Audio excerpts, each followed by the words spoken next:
Ģenerālsekretāru Jensu Stoltenbergu bija saruna par drošību. Secretary General and I had a conversation about security in the Baltic region and NATO eastern flank as a whole, considering the war waged by Russia against Ukraine. And NATO member states stand in solidarity with each other. The presence of our allied troops is increasing.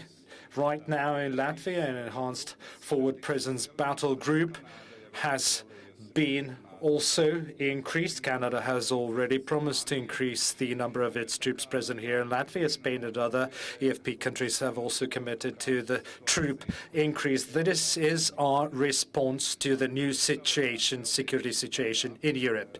Latvia, on its part, will contribute more for the defense expenditure, and we are planning to increase our defense spending from 2.3% up to 2.5% of the GDP.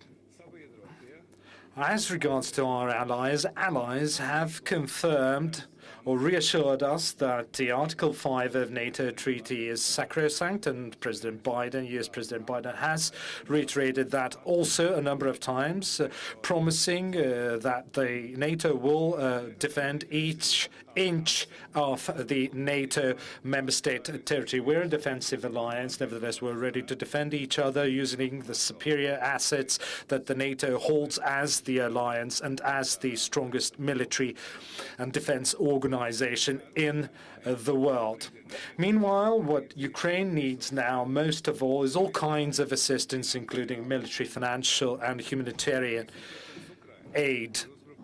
Attack by Russia on Ukraine is an attack on West as a whole, on democracies as a whole, on our values, on our rules-based international order. Secretary General and I also discussed all alternatives available to us when it comes to our response, including also alternatives that we haven't engaged at the moment as of yet. The attacks from Russia are also taking different forms as well. Not only military, we have to be ready to respond to hybrid threats and attacks that Russia has been waging for a number of years now. In scope of its hybrid war against West, distorting history, using misinformation and other tools into a liar.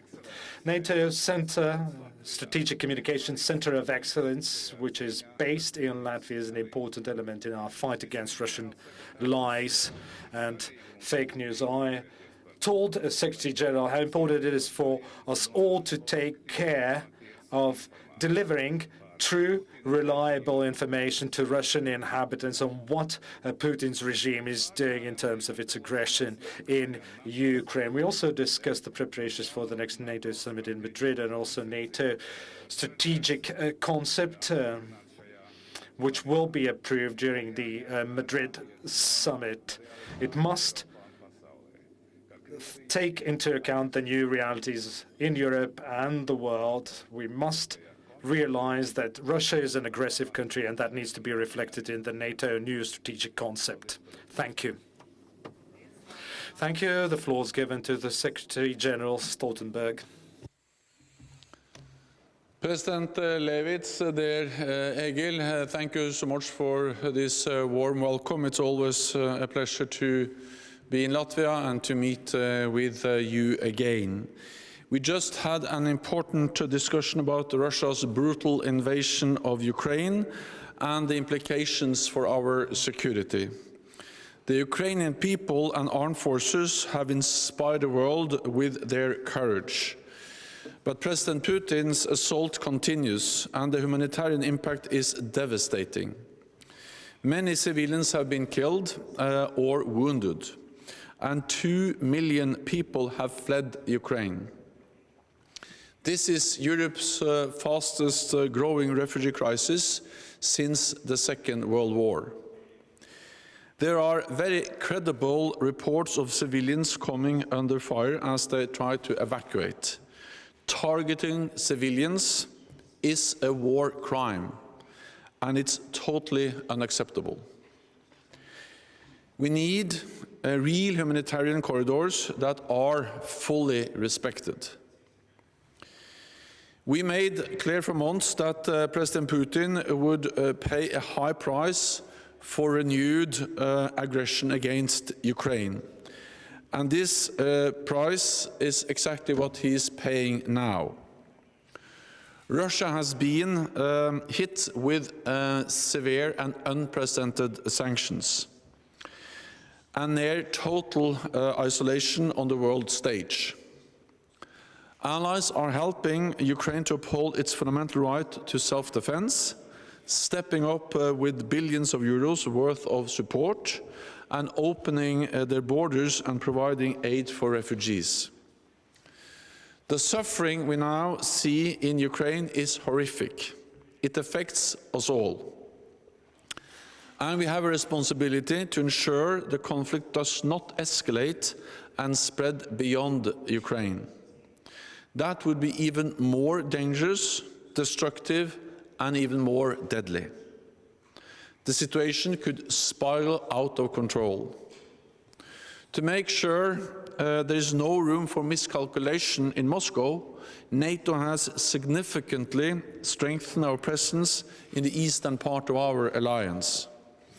We have 130 jets at high alert, over 200 ships from the high north to the Mediterranean, and thousands of additional troops in the region, including at NATO's multinational battle group in Adashi, which I will visit later this afternoon.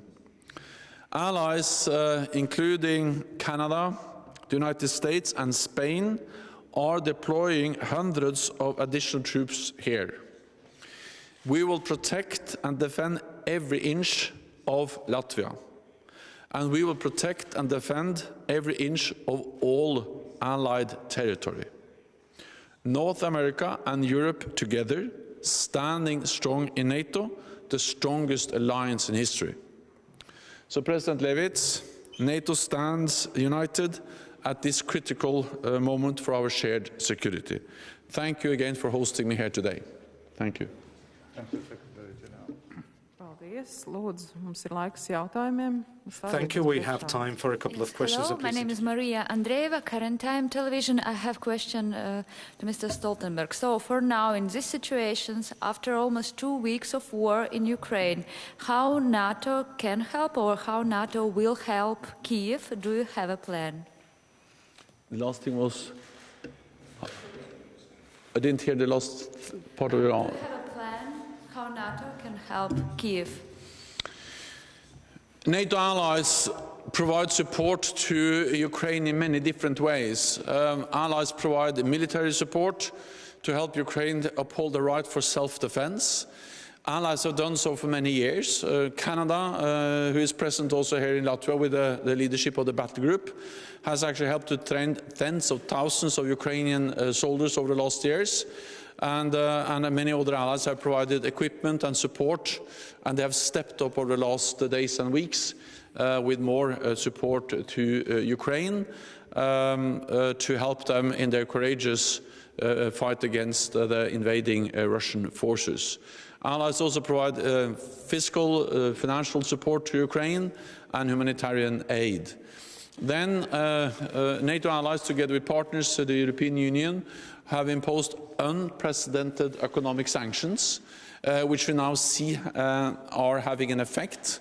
The ruble is at historical low levels, the stock market has been closed, and we see that many companies are also leaving Russia. So the economic sanctions are unprecedented in their effect and their strength, imposing significant costs on Russia for their brutal invasion of Ukraine.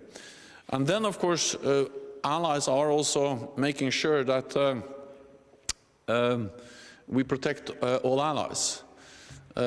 We need to end this conflict, not expand it. And therefore, we are increasing our presence also in Latvia and the other parts of the eastern part of our alliance to make sure that Russia understands that we are here to protect and defend all allies, every inch of Allied territory. Thank you. Man jautājums arī Levita kungam. And I have a question to Mr. Levits. Do you think that we here in the Baltics can feel completely safe given the support and the protection of our allies, or do we face any immediate threats from Russia here? Well, the answer is very clear. We are safe. We are protected. We are a NATO member state, and other allies will stand by us and will protect us. NATO protects each of its member states, every inch of its member state territory, including Latvia, of course, and the measures that we today discussed with Secretary General include various practical measures to show Moscow, show Kremlin that NATO is ready, NATO is prepared to protect its territory, all of its territories or territories of its member states, including, of course, Latvia.